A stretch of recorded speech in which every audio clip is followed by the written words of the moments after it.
When we talk about, postpartum depression, the mental health, we look at the model of biopsychosocial, which talks about it's not only hormonal, it's not only mental, it's not only the social, but all three of them. We look at it. Think of like this in baby blues, when we are looking at it, if you have a low mood, you're feeling overwhelmed, you're unable to sleep, you're unable to, your appetite is affected, that means this is a postpartum. That's the time you want to seek help. If you cannot connect with your baby, you cannot bond with your baby, that's the time you are going into a depression. When we look at baby blues, it's a mood swings. You can still able to function.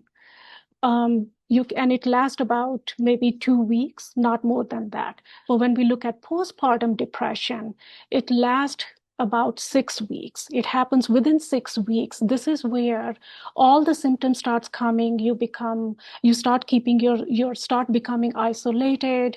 You don't want to talk. You don't want to get any help. All the negative thoughts are coming to your mind.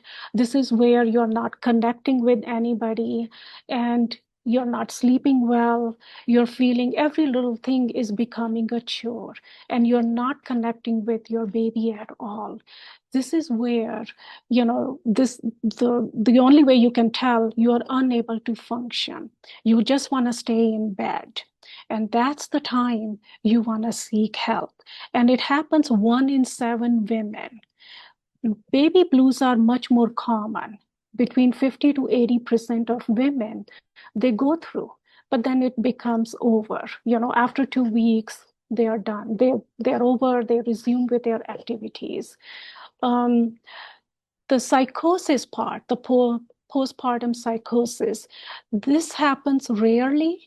It can happen within 1 year or within 6 months. This is where the hallucination starts coming. You start seeing things differently. What we call it auditory and visual hallucination.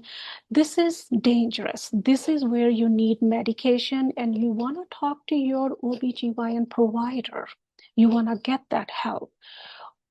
Think of like this: rain on a roof versus water damaging your house, water flooding damaging your house.